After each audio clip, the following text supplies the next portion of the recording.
the sweeter her voice becomes. A former member of the Matrodymes, very experienced female entertainer, Calypso Queen of the World on 5 occasions. This evening, her 2 selections, the first one, Equal Rights. Ladies and gentlemen, let me hear it one more time for singing Francine, Equal Rights. Thank you.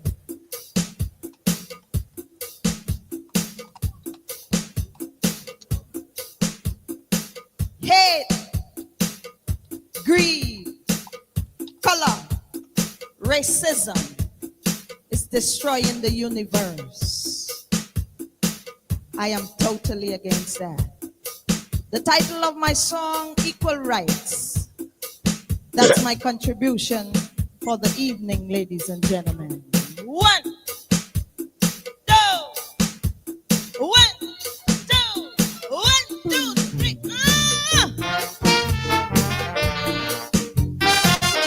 Equal rights.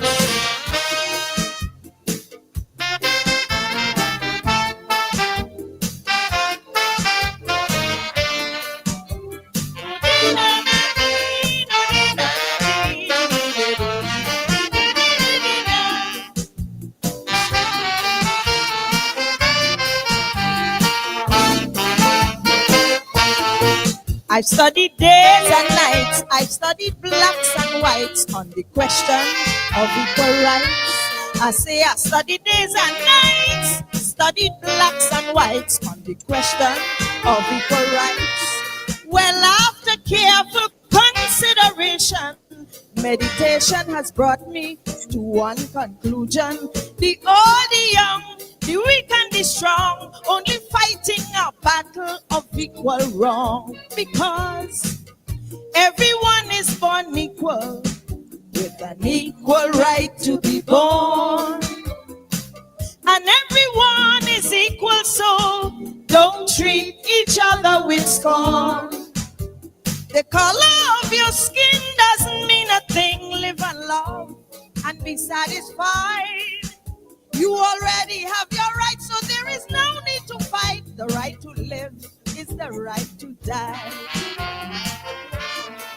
Thank you.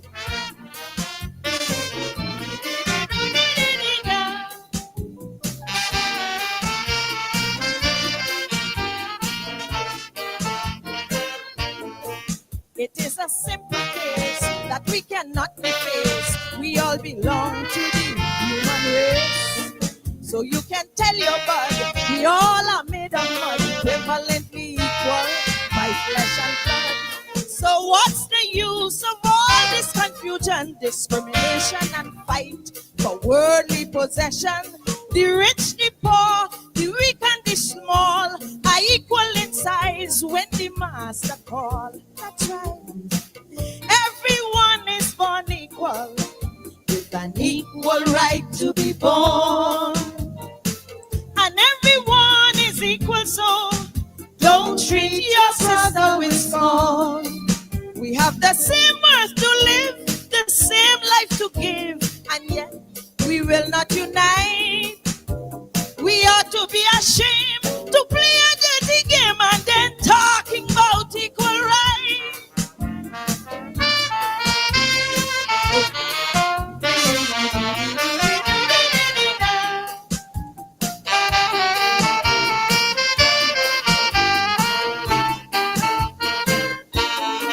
Some folks may think me rude, now I must conclude with those who show such ingratitude. The breath of life we share, the sun, the moon and air are equal rights given to us here. We may not be the same in culture, skill and name, or in habits, fortune and fame. No matter who, why, what, when and where. Now show me a man that's unequal here. Everyone is born equal, with an equal right to be born. And everyone is equal, so don't treat each other with scorn. No matter what you possess, well, you don't have to guess. The master said, let there be light. Someday you will agree. Just take time and see. Everyone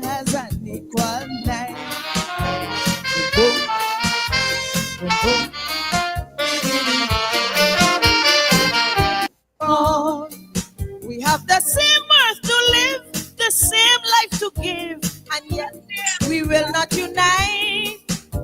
We ought to be ashamed to play a dirty game and then talking about equal rights.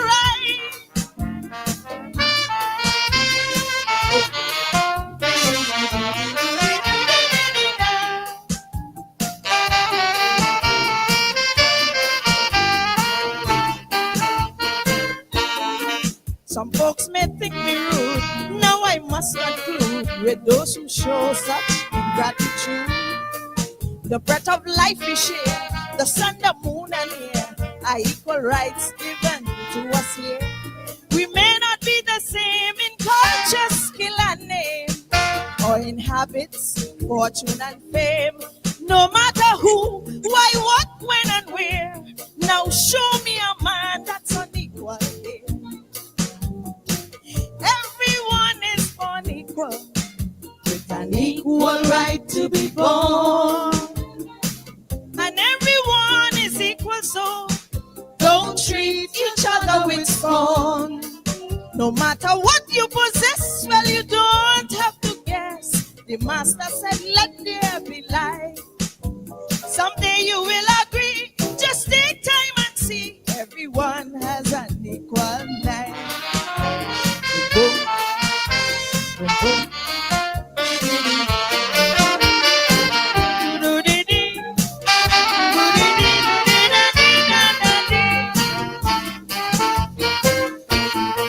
Now there are foolish men who know but still pretend the laws of nature try to amend. No matter what you feel, the truth you can't conceal, and for sure, what is real is real. We may not be the same in culture, skill, and name, or in habits, fortune, and fame. No matter who, why, what, when, and where, just show me one man that is equal here. Everyone is born equal, with an equal right to be born. And everyone is equal, so don't treat your sister with scorn. We may differ in looks, in language, in shape, in ways, or even in height. But please don't forget, in life or in death, everyone has an equal life. Boom, boom. Love is the answer. Love is the only answer. Thank you, ladies and gentlemen. Francine Edwards, singing Francine originally from Barbados, became a Trinidadian. So many of the Trinidadian Calypsonians were born outside of Trinidad. The master himself, Mighty Sparrow, born in Grenada, singing Francine, equal rights, arguably the sweetest voice ever to grace a stage in the Caribbean. That can be debated, but seriously, sweet voice, singing Francine Edwards, equal rights.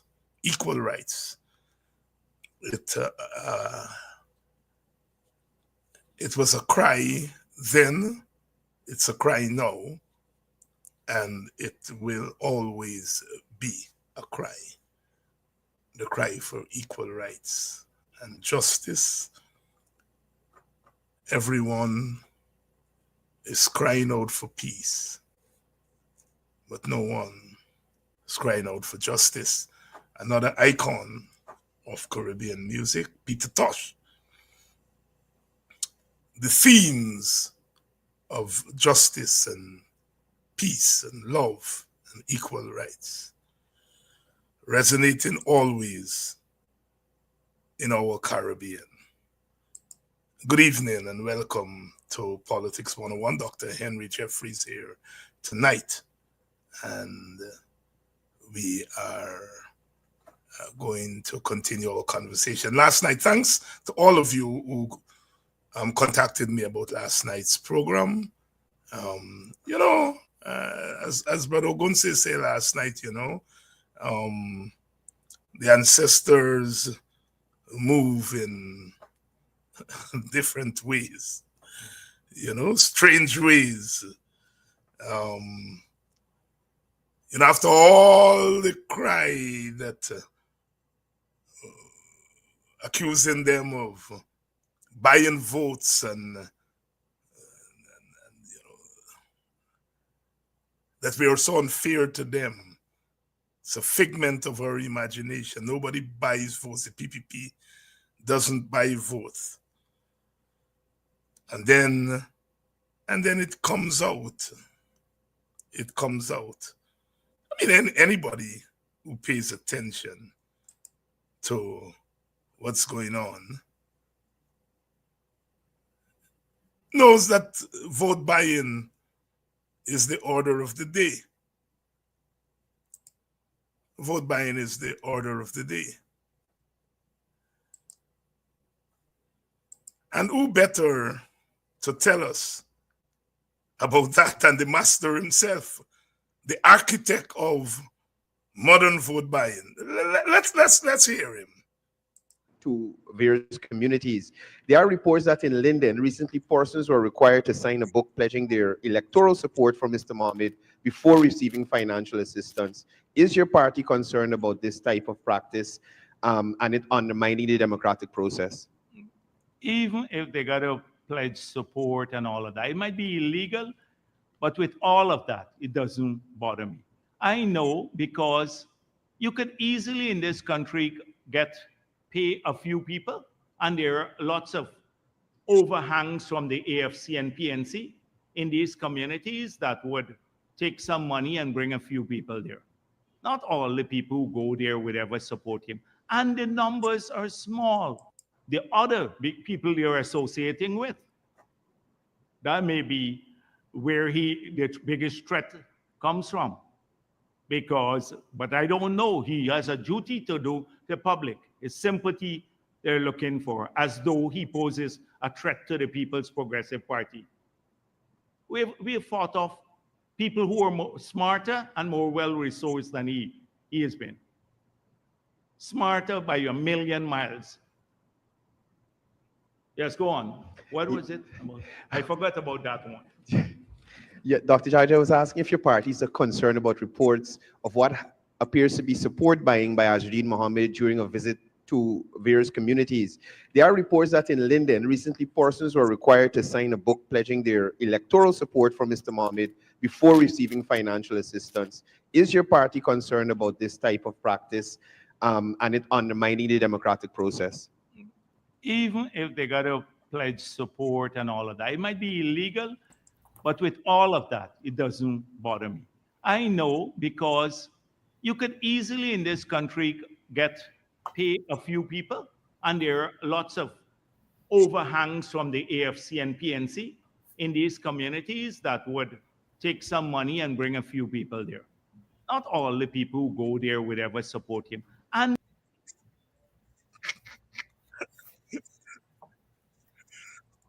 oh my goodness. Hey, Dr. Henry Jeffrey, good evening. Good evening, David. How are you? And good evening to your audience also. Was that a slip of the tongue? Was that intentional? Was it a case of I don't care? I know they know.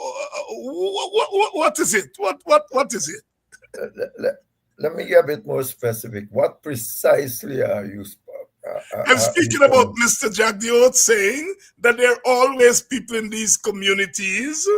You go and you give them some money, overhangs, he called them, from the AFC and the PNC, and they're going to bring people for you. But that's not slip of tongue. That's the reality.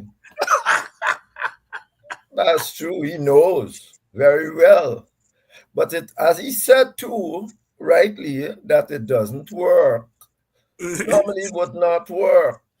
That is why he and his party knows that so well, that what they have attempted to do over the years is to impoverish Black people, to force them to do that. And that's what they've largely succeeded to do.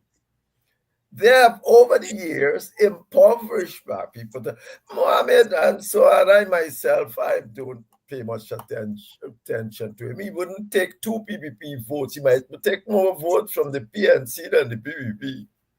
So that is where God look out. Though Mr. Jack was saying that, for all you know, he's a PPP plant. Because as he rightly said, he wouldn't get a couple votes from the PPP. He's got none to get from the PPP. He's likely to get more from the PNC, so it's likely to help the PPP, no matter what the General Secretary is saying there. But his analysis of the situation is correct. And he knows that. And the result is they have kept Black people relatively impoverished. I've said that for a long time. The result is that now that we are at this state, they are trying to do things running around, giving them this and that. It's still buying votes, and it's buying votes with the public fund. So he's not much different from Mohammed, but perhaps Mohammed don't have the public funds to buy votes either in any sensible way. You remember there was a Linden who took a photograph to show the PPP that he voted for them. Yes. Remember? Yes. The football man. Shanghai, one of them. I mean, so let's not. As I said, people have been buying votes and doing all manner of things. The PPP has gone far than Mohammed trying to buy votes. So they recognize it's Ghana's, the reality is you have ethnic voting. And the PPP knows quite well it's difficult to have Black people to vote for them if they treat them equitably. So they decided for a long time not to treat them equitably. And therefore, as they get poor, now you can run around to their community, get them a couple of dollars to clean some trench, and most of them might say, look. And the people they are giving this money to us, as he rightly said, they are, what he called them, I couldn't even remember they were, but marginal. Overhangers. Right? You mean marginal people. And therefore, they are taking the money and then might well believe that the PPP did that for them. But the PPP has taken the very money from the parents and giving it to them now. Keep the public servants and these people relatively poor, taking the same resources that's supposed to go to their parents, giving it to them to clean some drains and hope that they would vote for them. And you will always have people running around, one and two of the what we'll call the more opportunistic people just looking out for themselves, go run around and say this, and be with the PPP and try to mobilize those people. The job has always been to try to let your supporters understand that the basic problem here is not politics as such. The PPP is an ethnic party. It is run by Indians, and it's been giving Indians more than it's giving Black people by far. Jeffrey says so. I wrote an article the other day, 75% of the contracts given away in 2022 was given to Indians. Indians, yes. Go ahead, continue. Yeah. So, I mean, it's just, it was given to them. Now, when you are giving Black people 10% of the contract, then when you come to the public service, what happens? The public sector spending in wages for public servants was about 6%. They moved it to 3%. They did that. There is not an ask story. They take away half the wages and salary out of the ground and put it in capital. And who does the capital works? Who?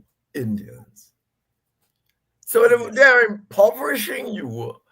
That's why you can't get any proper collective bargaining. Not under the PVP, not in the public sector. It might go in Gaisuku and so on, not in the public sector. You can't have it because collective bargaining means that we have got to sit there and see the books. Remember, Jagan said, give them the books. And they want you see the books because then they're going to have to lot explaining to do so. What happened? Like what happened to the teachers? Suddenly, mysteriously, the court give the teachers a break. The next thing you know, the teachers representing themselves throw away the break.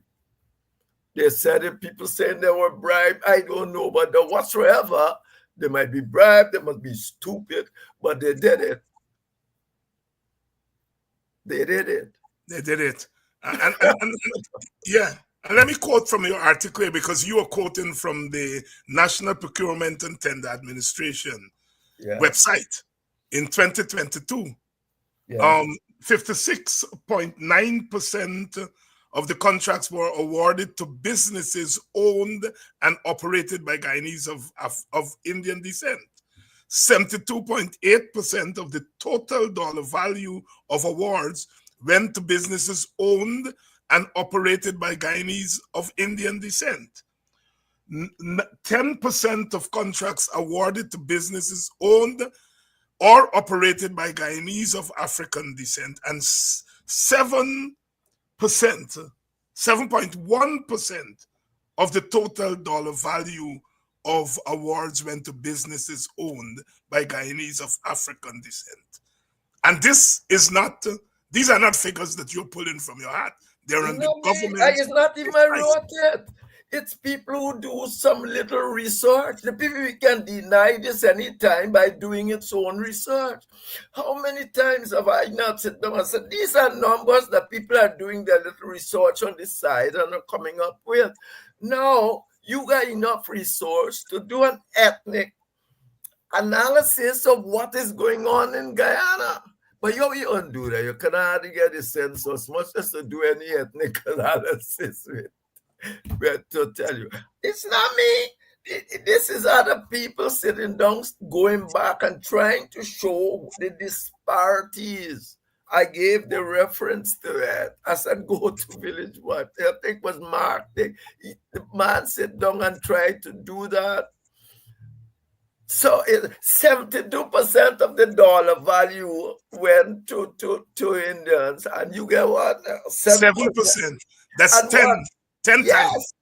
I know the population is, they think you are there 38%, you are 28%, and that is the population ratio. And they've been doing this for umpteen years. And go ahead. No, you go ahead. No. All I'm saying to you, you gotta be an idiot to not know that. There's no way out of this. That's what they're doing. PVP came to government, it's not changed. PVP came to government in 2020 and immediately reduced the income should go to public fund by half, and made what's going to give double what's going to capital expenditure. Now, who are most people in the public sector, public service? Africans.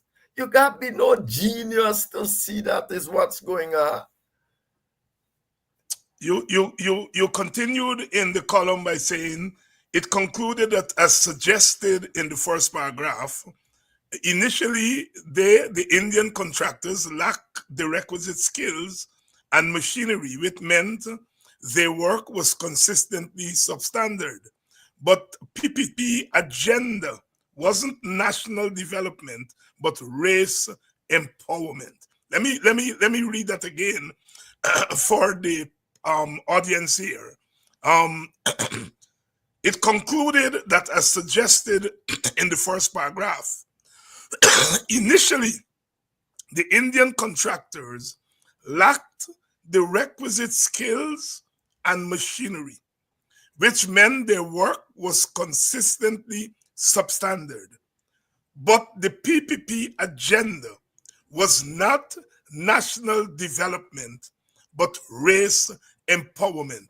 Dr. Jeffrey, although the Indian contractors, they now, I suppose, have more skills, they have more machinery, we still see substandard work. Jagdeo himself complains about the substandard work. But the point you are making is that the government is less concerned about substandard work, because if you were interested in national development, then you would be concerned about substandard work and do something drastic about it, give the contracts to people with the skills, etc. But as you said, they are interested in race empowerment. Go ahead. David, Expand. remember I introduced the first paragraph by saying that Dr. Jagan asked me when we just came to government. He normally pass things by me, thing. And he asked me, and he says he wants to divvy up, he wants to break up some of the large contracts because Guyanese contractors cannot get the jobs for this contract. I said to him, well, there will be cost and quality problems here, because it's one thing to have a quality man doing a length of thing and then break it up for a whole lot of small men to do it. You can say you'll have some consultants who will see that they are doing the right thing, but we know very well it is not, consultants can't be on the gong every day to see what's going on, and it's and to have consistent quality, you have to have people with a perception of consistent quality. If you bring a man that think he can throw 2 bags of cement where he should throw 5 and the thing will look the same, he might take a chance. But you have to do that. You bring a company that, for instance, don't have a reputation to mind. If, for instance, you had given it to one of these fancy companies that are international reputation, they don't want to see the fence break up on them in a half day because it's international, they'll be destroyed. But if you give it to somebody in Ghana, so my concern was that kind of quality control. If you can put in place arrangement to deal with that kind of control and what it would cost to do so. If you can do those things, there's no problem in terms of trying to help. Jagan was a nationalist. That's why down in the article I said this conclusion that, remember I said it did so, the articles did that because I didn't write it. Said that conclusion don't apply to Jagan himself. But if you fast forward to what has happened, that's precisely what has happened. That's precisely what has happened. And therefore, if now they're talking about, and as you were talking about democracy and equality, if you were interested in national development, you weren't going to be looking at the quality of the work. You will be looking also at who getting the work. If you live in a country that the Black people and Indian people are nearly equal or whatsoever, you would have to say, well, these people got to get something. You just don't leave it years down the road and look what the result is. And when you come to government in 2022, you did just the same. 2020, you do the same thing again. You did the same thing again without doing anything to rectify the situations above. I mean, you gotta be a mad person to think that the PPP interested in anything else than keeping themselves into office and maintaining dominance in the political process.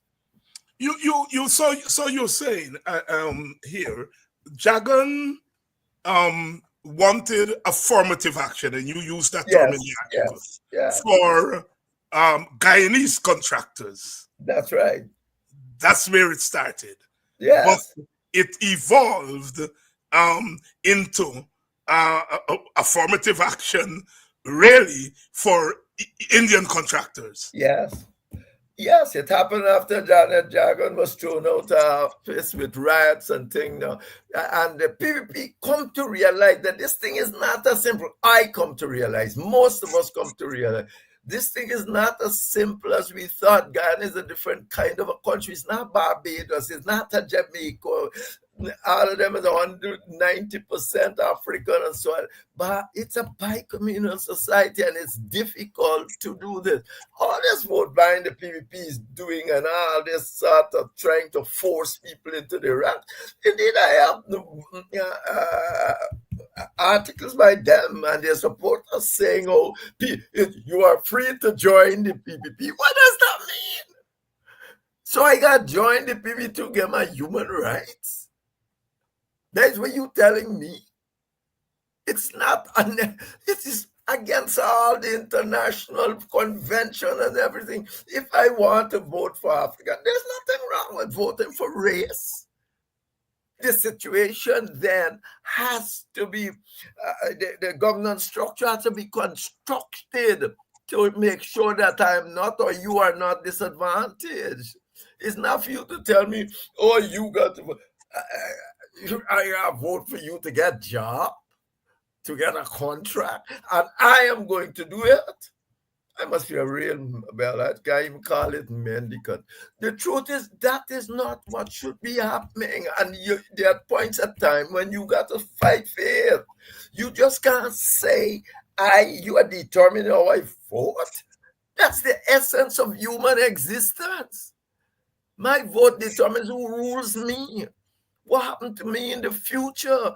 You cannot be coming and tell me you want. Well, it's not saleable. It's against every law in every country. People do it, of course. And so it happens. It's against every law in every country. You can't give up your right to determine how your own existence going on. Leslie Ramsamy, in his response to Vincent Alexander's presentation at an international conference on people of African descent, wrote a long article, and you have responded to him. You say here, Ramsamy is inviting us to equate 4 years of coalition government with nearly 30 years of PPP rule, and a short non-oil period with a time of resource abundance. And of course, this is something that should be normal in a normal situation. People recognize that while you can make comparisons, you really can't equate, 4 years with 30 years. You can't equate 4 years of non-oil with another 5 years of oil. But yet, the PPP does it at every twist and turn. Yes, Why? of course. I mean, and it's so absurd. How, I mean, he's saying, and look, it goes worse if you go down. He says, oh, look, there have never been so many contractors in Guyana, black contractors ever. Guess what? They got contract to build roads that will never last, clean drains and all that. You can put them all and call them black contractors. Let them do, as I said in that, let them do the dollar value of what they got. Against the dollar value of what I think. And then you'll see they're getting pittance and they're treating like minions. And that is the problem. You can't, but as I started, I think I started a paragraph by saying people can't answer this. The only way to answer this is to do a proper ethnic analysis of this situation, ethnic disparity, if you want to call it, and the analysis, and see who's wrong. If I don't want to say these things. When I look at this thing, that's what happens. See who's wrong, how it can be rectified, just like how Jackman could have seen how it could rectify. You have to rectify it. You can't keep going on and doing the same thing the minute you get to government in 2020, and that's the orphan alley period. But then again, we know that doesn't matter who rules. The party rules. It's simple as that. It's democratic centralism. This caught my eye, the very last paragraph. Following the 1999 resignation of President Janet Jagan and the 2001 vitiation of our presidency, the PPP came to understand that it would not be able to democratically win sufficient African support to continue its ethnic dominance. Many observers have been suggesting that it is possible to protect ethnic interests by liberal democratic means, but personal and collective interests in the PPP have merged, and it is most unlikely that the personal autocratic power facilitated by malignant arrangements such as democratic centralism can be sustainable. Let's take the first part of that paragraph. Following the 1999 resignation of President Janet Jagan, and the vitiation of our presidency, the PPP came to understand that it would not be able to democratically win sufficient African support to continue its economic dominance. You, of course, did not read this in a book. No. I mean, I have written a whole book on it, as a matter. Exactly.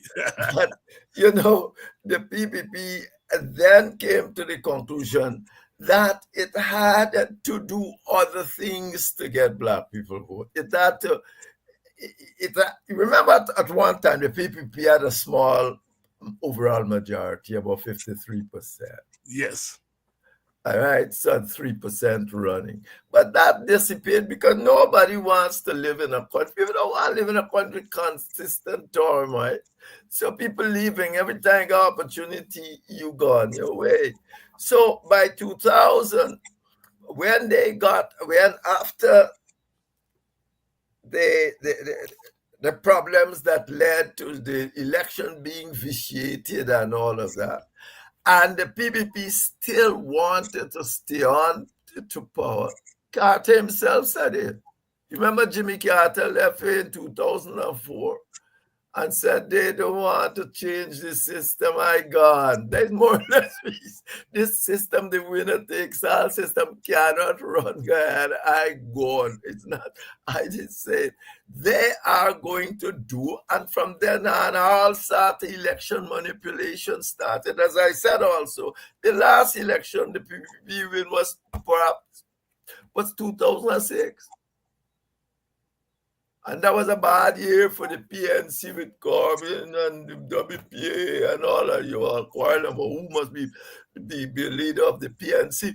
But the point is, that is about the last time they won an election overall. In 2011, they were saved by the plurality system.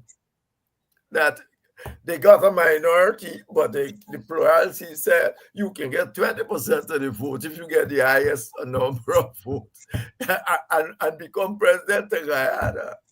If you get enough party, you must get 10% and become president of Guyana. And 2015, they lost, and we see what happened in 2020. Essentially, the system cannot, unless they force people into their ranks. And that's what they are trying to do. All of this is simply that. That's what they're trying to do. One of the issues that you were involved with, and in today's today's Kaitro News, there is a report on statements that Ralph Ramkaran made on a program last week. Basically said on that program, I watched the program, he said the present leadership of the PPP just changed the PPP's mind on power sharing, just ditched it. And I don't know if you read the report in today's I did. Kaitro News. Yes, I did. Of course, it's not new because you have said it also, and thing.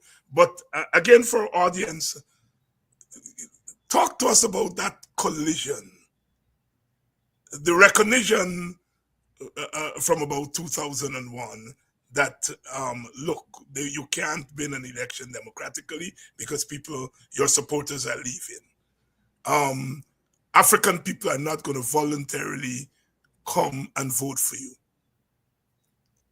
Logically, one would say move towards power sharing, but at that same point you decided, I don't want power sharing. So the collision of those three factors, your supporters leaving, your recognition that black people are not going to come and vote for you voluntarily, and then you turn your back on power sharing. Yeah. Talk to us about the collision of those three factors. Well, as I said, once it's you remember Jagan had a principle. You know what? At around just before he died, maybe 1976 or so, public servants got a 70% increase in salary. You mean 1996? Jagan said that you should cover inflation. That was Jagan's principle to deal with public service fee. You can ask anybody in the public.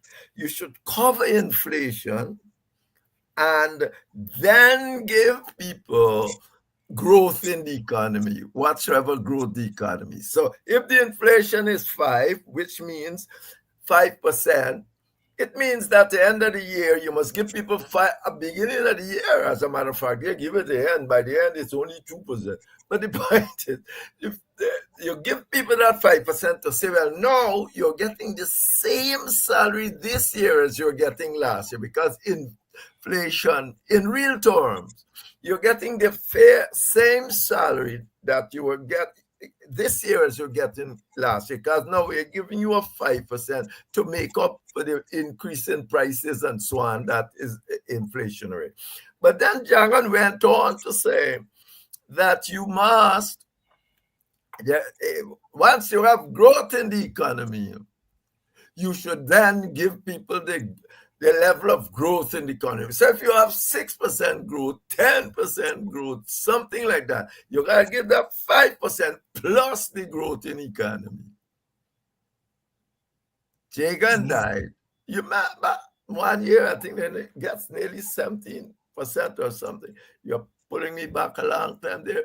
But effectively, Jagan died and the public service being given 6-7% at the end of the year for the promise at the beginning for all that time.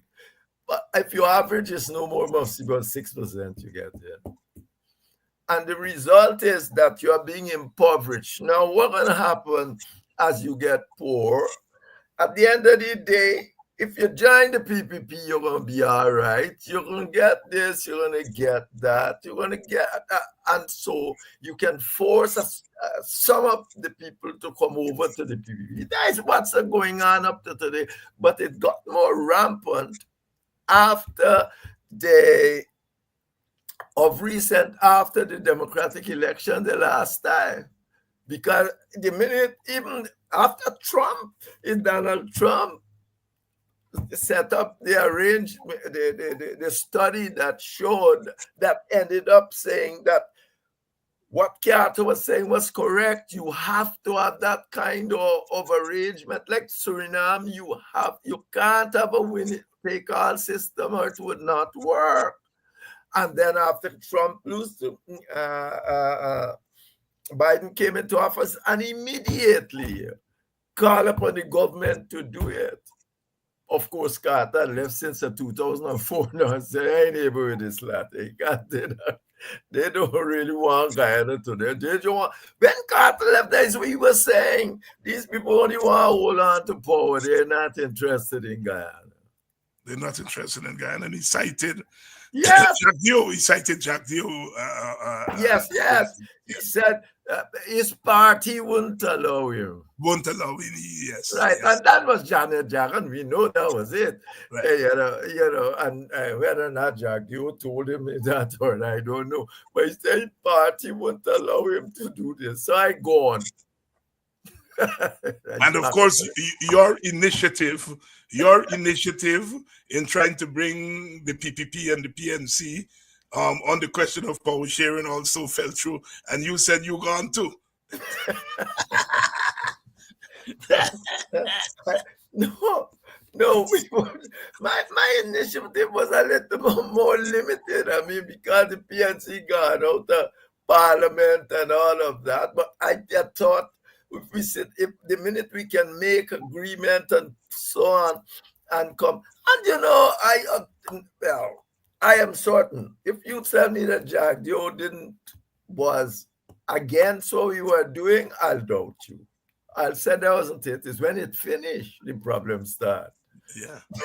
Because when it's finished, the problem starts. It's not. We stayed there nearly till 2 o'clock in the morning, coming to the final agreement. Past 2 o'clock, but we till 3, and come to final agreements. And then when the whole thing get thrown out, nobody. So there you go.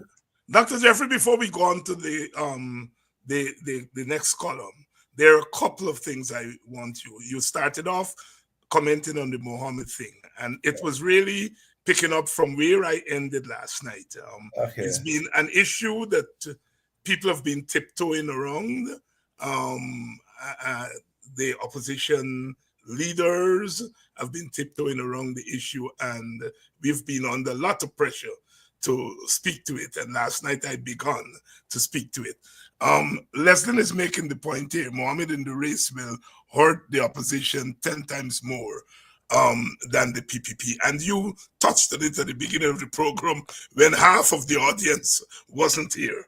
And so I'm asking you to repeat yourself on this Mohammed phenomenon.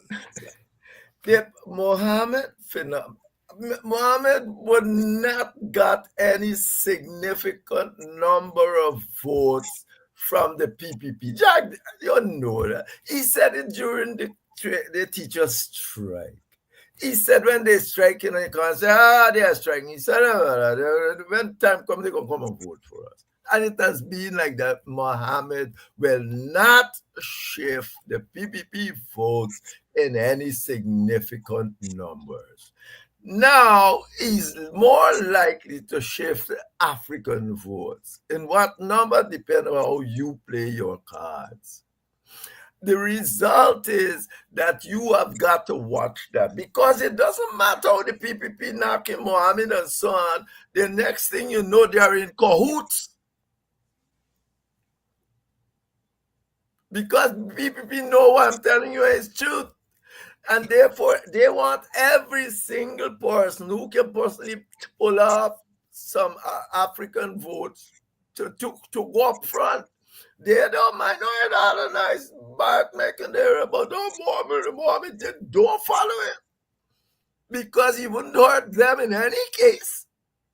He ain't getting no Indian votes of significance. He gonna take marginal, maybe marginal, but he can get significant votes from you. So you have got to watch that in that way. Don't get carried away with Mohammed and the PPP. Do not get carried away with that. Of course, 2 days ago, Mohammed went to Lima Sands or Lima Sands, depending on how you pronounce it. And the people are talking about the water being dirty. And you opened the Chronicle this morning. GWI went to Lima Sands and working on water. And you made the point at the beginning of the program. All of this may well be a setup. Yeah. It has happened almost every election. You set up all these little parties to go run thing and do all sorts of things. So don't worry.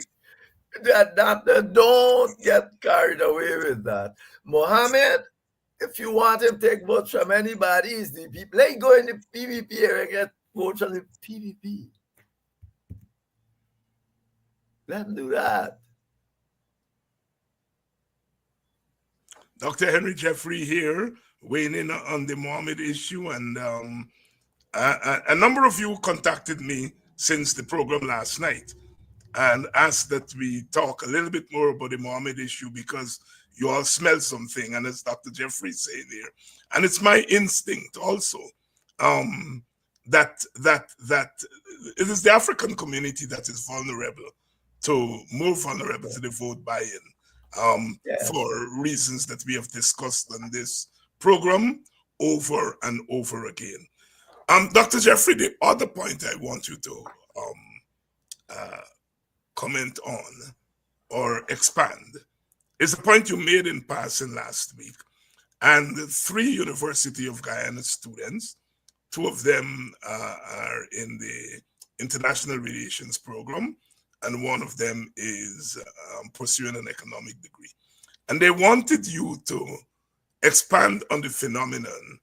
You made the point, the observation, that when the PPP wanted to get rid of Mashramani, Clinton Collymore, who you said was usually very quiet, said, well, you all don't leave the black people thing alone. And these students wanted you to expand on that, to say whether it was whether that intervention was more an exception than the rule. But it is not, Mashramani is not, there are not many Mashromanis or Mashramani-like things for you to have a whole lot of those interventions for a start.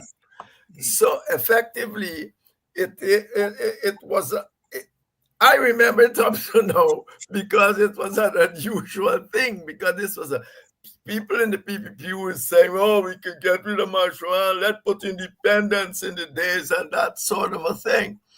And, you know, the issue start, people quarrel, and I said something, everybody's saying, yeah, okay. And Collymore, I think it's because he doesn't speak a lot, you know, and so on. And he comes out with this very, very raw situation that you left them black people think alone. Well, it tells you that the PPP has always seen Mashramani as the black people thing. And he came out with it, and you know, it says, "By left the thing." He said, after this, I left the thing alone. Right? We can have celebration at Independence time too, if you wish, but leave it alone. And that is, it was just left alone. I can't tell people. There's always people that will come and try to intervene and try to intervene sensibly and, you know, in a non-kind of ethnic term. But remember, Mashramani was a big thing. If you had said, let me ban Mashramani, or said, don't have it, would have been a big thing. And therefore, that's why I remembered it like that. So if you all are listening, I know you all are listening. There's 3 students from the University of Guyana. You have your answer there. I found it intriguing too, just as you did.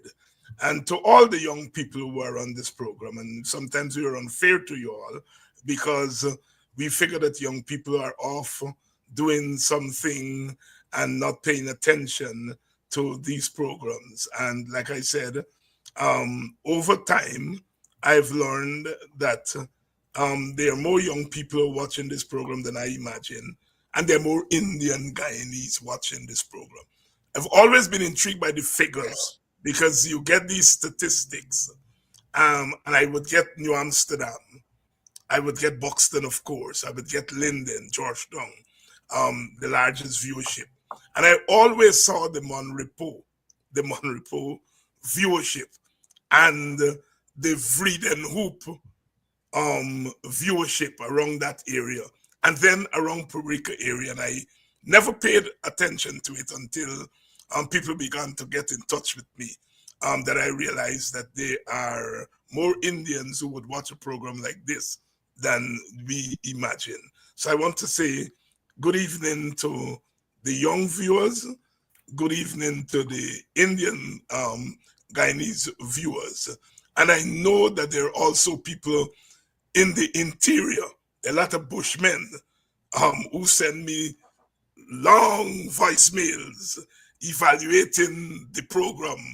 Every night I get 2, 3, 4 of these voicemails from Bushmen who said, you know, that they pay attention to what's happening. And of course, a couple of them promised me that if the kiddie come true, we are going to get a big donation. Thank you all. Dr. Jeffrey, are you surprised at the diversity that has grown on programs like these? Not at all. I mean, you expected people don't want to listen to the same old foolishness all the time. Mm-hmm. You know, there are always a percent of people in any ethnic group who are saying to themselves, let me listen, well, let me hear something else, because the Chronicle and all that, we know what they're going to tell you. I mean, I'm just like that too. I read other things. I can't be satisfied with anything the PNC writes at all. I don't even read nothing like New Nation. I never even read a Mirror. I never even read no Mirror. People tell me what's in Mirror. I mean, what am I reading them things for? I mean, yes, if you know, you ever see me write the article for Mirror for all the years I did? I know. That asked me 100 times, and I always making some excuse because I know I wrote for Thunder. Ralph Ramkaran used to be editing Thunder, and I wrote a few things for him because I know he's not going to changing all sort of thing. And next thing you know, it's there. So I wrote for a couple of articles for there. So people want to get the other standpoint. They know what the other side, what their side would more or less be saying. And there are always a percent of people who sit back and say, let me hear what the other side says. Even if I wouldn't vote for them, let me hear what they got to say. Let me hear what stupid Jeffrey and I'm talking about tonight. I meet people all the time too. You know, so it's not anything. Indian people, I meet them all the time. That's some just meet some of them at the bar. So it's not. Yeah.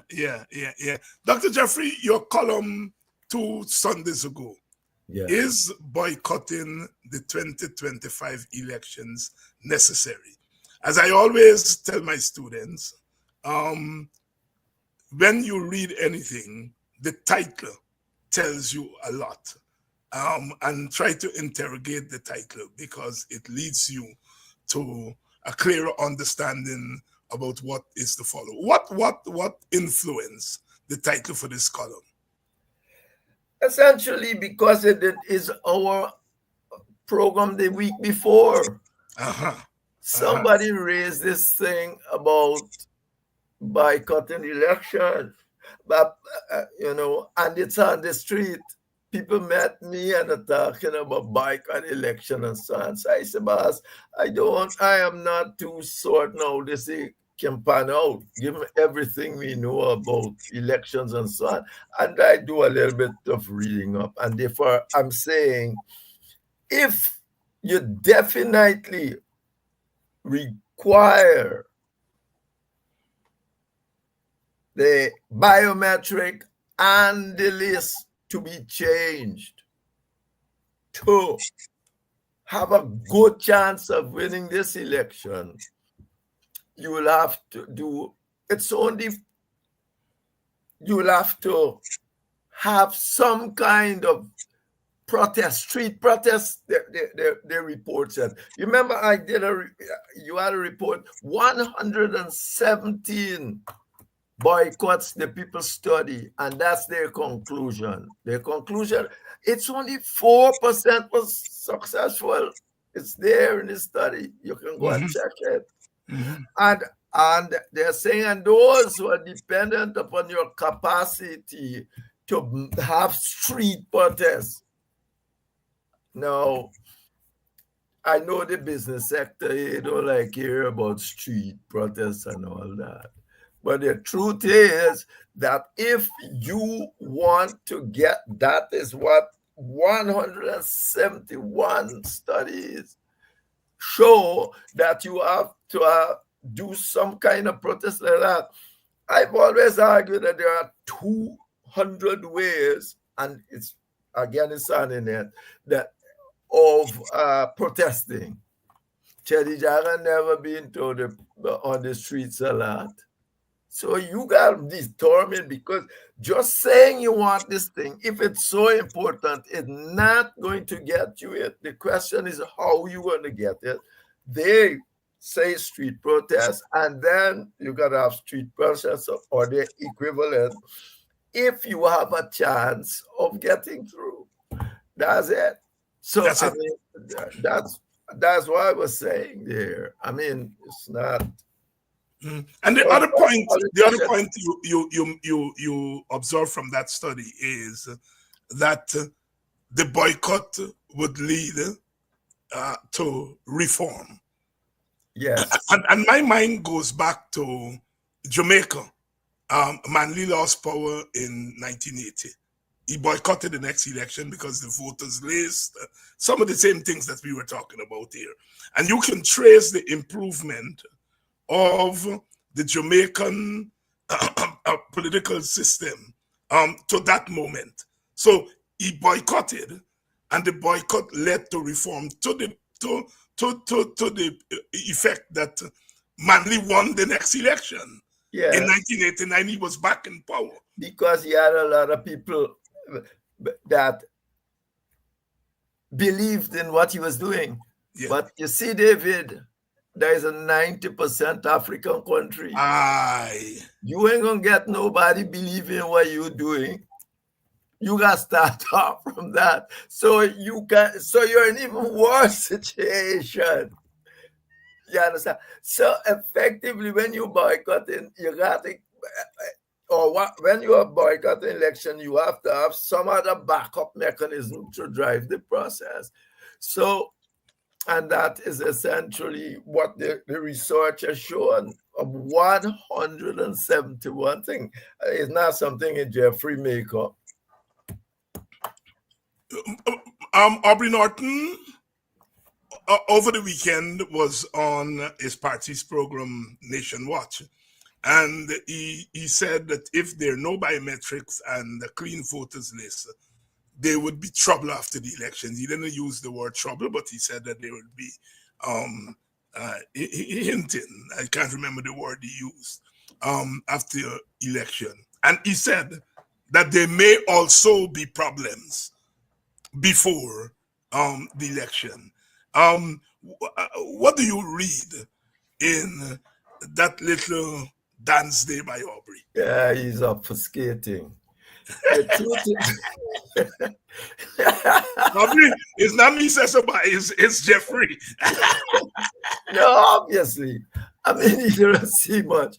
If he must determine if biometric is very important to him and do what he can as best as he can before the elections. I understand all the constraints to all the street protests and so on and so on.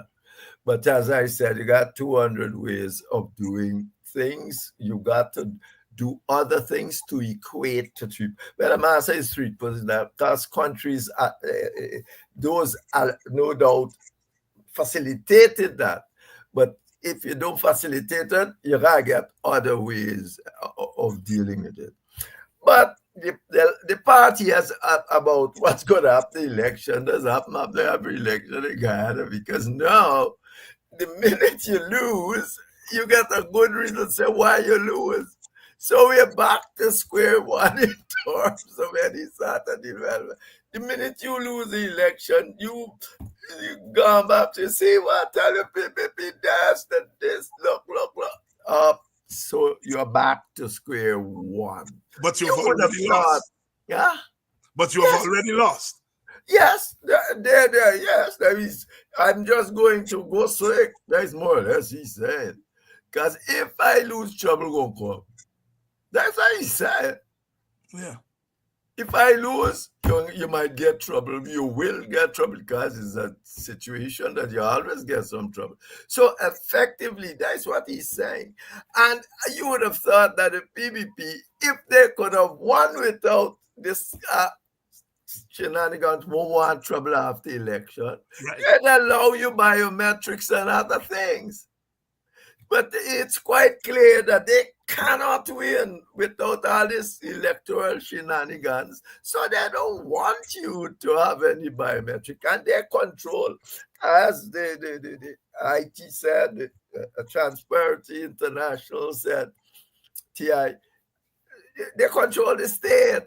They have captured the state, and they're doing a Maduro on you. This is essentially what it is. They might talk about Maduro on the border, and all of us must think for the border, but politically, they're being a Maduro. They're doing the control the election commission, doing just what Maduro doing in Venezuela. It's no different. No different. I don't know how much you dealt with the IMF and these international organizations, but the IMF was here the other day and they gave a preliminary report, in a sense, giving the government a kind of clean bill of health as far as the economy is concerned. What should be gleaned from that? No, nothing. The IMF are talking about inflation and how it goes. When the government comes in and it wants to spend all of on infrastructure, he cut the public service wages and they put them on infrastructure. So all that was part of it. It's the IMF I got those numbers from, as you can see. Yes. Right. Yeah, I'm not dealing with the political ramifications of that. Mm-hmm. They're saying, all right, if you want government spending to be X, you determine how you spend it. You can give public service, you can build all sorts of building to impress all sorts of people that you are doing. So they gone and they cut the public service salary, put them in infrastructure, and therefore it's the public service salary they are building all this thing with. So the IMF always give bill of health clean. Next day, the whole place got revolution and all that. That is not enough. Hey, boss, you got election observers come observe election. Next thing they gone. Even if Carter sent all them, they're saying, oh, election free and fair. Next thing the thing goes to court, the court throw it out. It happened in Ghana, it happened in Kenya, it happened in Maldives, it happened all over the place. So, the authorities, they are trying their best, and it is good that you have that kind of thing. But IMF give anybody clean bill of health is not anything to deal with. It depends on what they agree on in the first place. If you say public salary, which is the political issue, if you saying you can cut public salary income by half, the money you should spend by half and put it on capital, and they agree to that. Well, they agree to that. Well, sure, get but a good bill. Their job is not there to do political work and so on. Their job is look at the economy, balance off. You were once education minister, and of course, we saw the embarrassment over the last week with the Gold Scholarship Project and the University of Staffordshire saying they were never part of this thing. Talk to us about how something like that could happen. What? Gold? Because it's gold, you must ask me. Now it can happen in Staffordshire because gold is a totally unnecessary thing. You have institutions here. Instead of building up your own institutions, I wrote on this right now. I got it. Yeah. Instead of building up your own institutions, you got things that the PPP can control and give who they want and take who they want and do the thing they want. It's the same thing they do in Barbados. You got Carnegie. Instead of building up Carnegie, instead of doing that, they're going and do it in Barbados. It's all this is just confusion so that the PPP can get their hands on who gets what and when. They don't want to pass it through the normal process of governance. Their state has been captured and the PPP just using these resources that they feel fit. They don't want to go through the normal governmental processes. Because if you give UG money, you got to answer in Parliament. This other thing, they just get any old goal, bring any old person, put them to run something called goal with million. Come on, that's government. That's government. Dr. Henry Jeffrey here tonight, talking through the issues, some of the issues he raised in his last two columns. We touched on some topical issue. As you heard just now, we talked about goal. There's not much else to say beyond that. It's just part of what Jeffrey has been calling over time the PPP's praxis of control, the PPP's practice of dominating the state and the society. We are not in a very good place. We have to continue to keep our eyes on the ball, because not a day passes that you don't get this thing. Dr. Jeffrey, often there are things that political scientists and political commentators don't pay a lot of attention to. But you were in government. If you come to Guyana, it won't take you a month to realize we get blackout regularly. And then you stay long enough, we get accidents on the road daily, and now fires almost every day.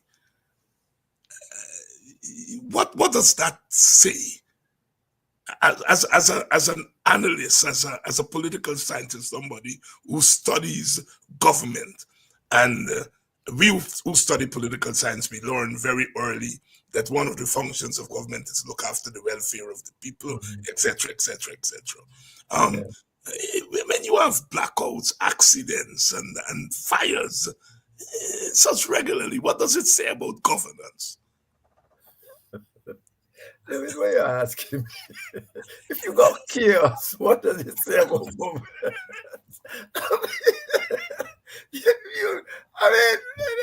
It's the thing is chaotic.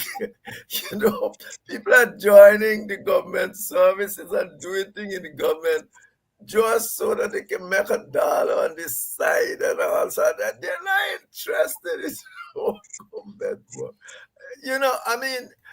Come on. What else would you say? Where are the people who are supposed to be looking after these things? We are not hearing from them.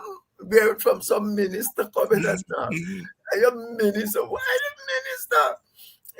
You are supposed to have fire chief and people who are public servants who are looking at fire and give you proper rundown of what has happened. You better know what's happening on the road and thing. That's a different game altogether, because the policemen are joining the police force to get rich. A young chap told me that. I give him a lift. I think I said this on this program before. He's a policeman. He put it like this, but I told him I was in the PPP, and he said, "You must be rich."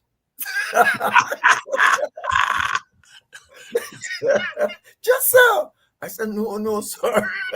I'm not rich at all." No, that's what he said. And he talks up and thing, and he end up saying, "Well, yes, he gonna get money." And how can you? This has gone past the PPP. It can't be brought back even by the PPP, because these people are coming. You remember there was a time when people wanted to join the customs to make money? Yes. People want to join any government service now to get money, not the customs. And that is what has happened. Even today, but I can't tell you that. Even today, when you sit down and listen to people, you say, really? And Dr. Henry Jeffrey here, another Tuesday, another discussion on the woes of our country. Oh, are we long for the day that we can talk about the positive things in government. Clearly, there are positive things happening in our society, but not at the level of our politics and our government. But we continue to hope that just as God smiled on us with oil, he will smile on us with some positive, transformative things. Let's Although hope he comes quicker though. Because look, remember the last El Dorado? You know, now people Yes. looking for it. Thank you, David. Thank you very much, my brother. I'll see you in Down 2 the weeks' road. time. And to your audience, thank you very much for staying with us. Our condolences to the family of the fireman who lost his life tragically. A combination of being injured at the fire and negligence at the hospital. I didn't know that it was somebody whose family I know. And it was not until last night I was listening to the news. I think it's either Gordon Mosley or both Gordon Mosley and Channel 67 that I realized that the young man, although I don't know him personally, I know his family very well, and our condolences. When you lose a young life like that, you know, you wonder. And just as we were talking just now, a lot of times we talk about the party politics, and we must, but there are other things, you know. They say when God is ready for you, you have to go. But I think sometimes people die when God is not ready for them. Clearly, God wasn't ready for that young man. You know, even the staunchest Christian must say that, must know that. Every young life in a small society like ours that is lost like that, we must mourn not just for the family but for our country. We have to change. But as I said, and I continue to say on this program, you know, we have to win an election in order to change the government. But this problem that Guyana has become, we have to do more than just win an election. And clearly what the PPP is doing is that it is trying to change the society in a very vulgar way, that any new government would have quite a challenge to really pull this country back, pull Guyana back. We can't go on losing lives on the road. I was going through Facebook yesterday and saw that husband and wife, I think, who died in that accident, being buried. And, you know, we can't.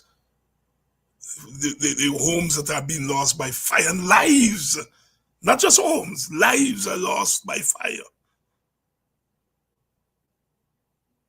Clearly, no IMF report will capture those lives that are lost by accidents, those lives that are lost by fire, the amount of man-woman and man-hours and woman hours that we are losing because of boycott, because of blackout, sorry.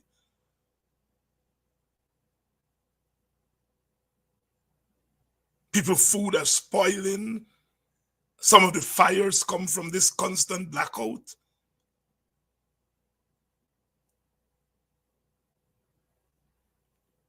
Are we depanam? Are we depanam? And since we are on it, we will have to clean it up. And Guyanese people, we've got to toughen. We've got to get tough. I have always, as you all know, always on this program, and whenever I get a chance to speak on other programs or to speak at public meetings in Guyana, I defend our people. Those who are saying that we don't fight enough, you all don't fight enough.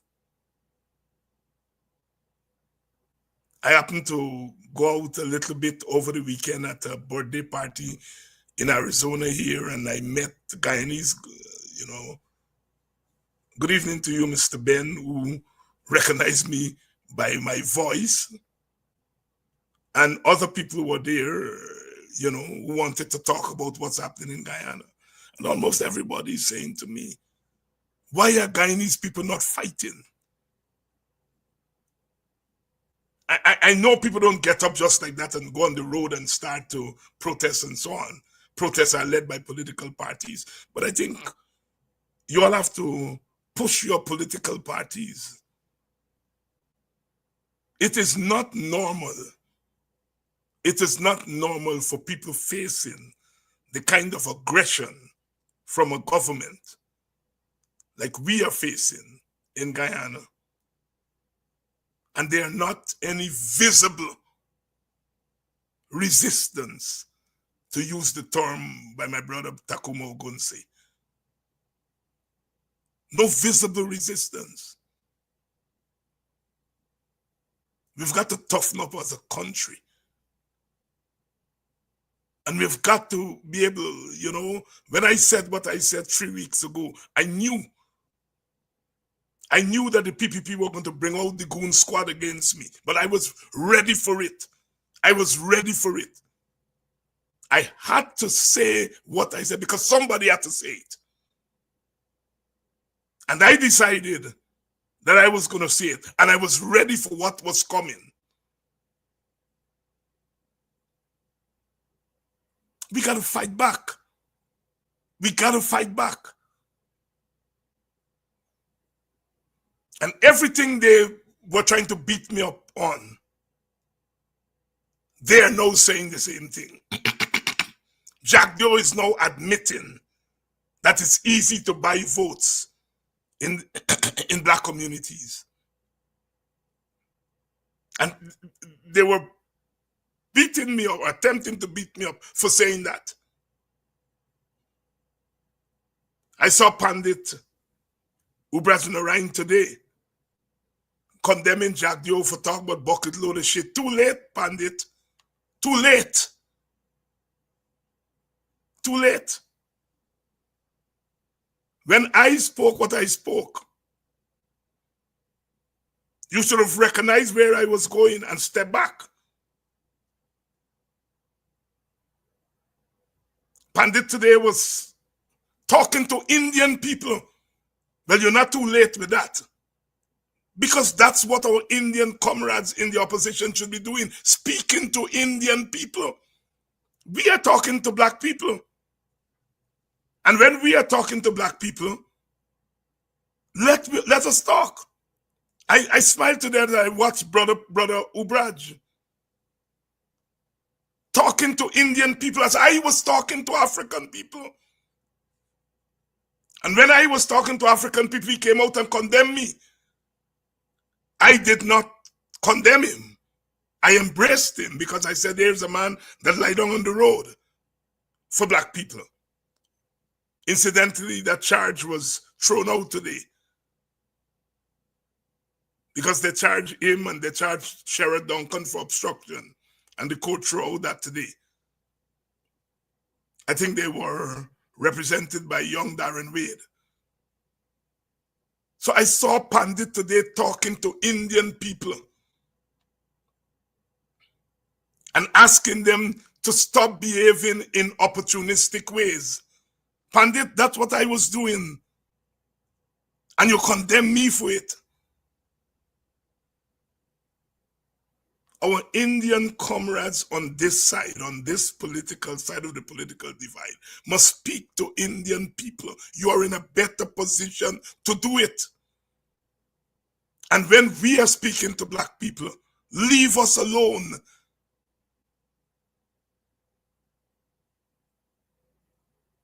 I say all of that to say to Pandit Ubraj Narain and others like him, you are valuable to our struggle. You are valuable to our struggle.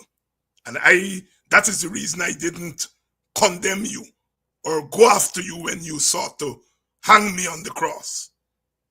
Because I know that you're going to try to hang me, but the cross will fall down before you hang me on it. Because I'm doing God's work. But here you are, 2 weeks later, 3 weeks later, doing the exact thing that I was doing.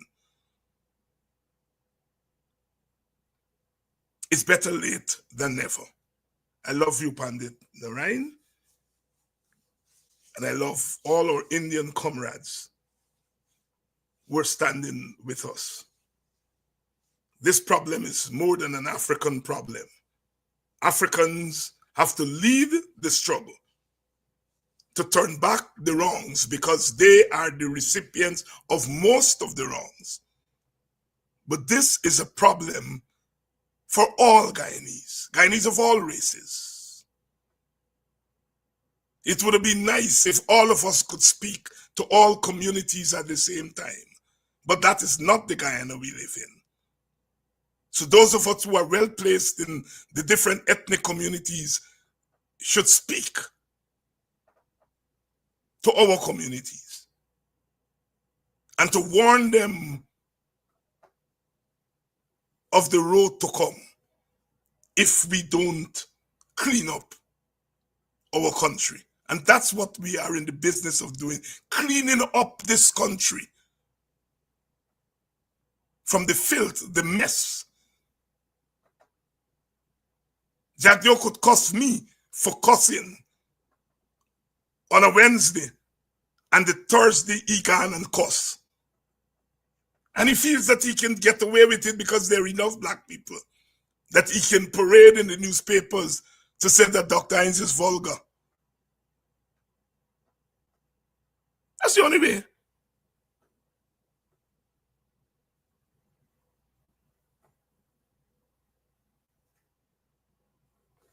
We come in peace, we live in peace. I'll be back tomorrow night for another edition of Politics 101.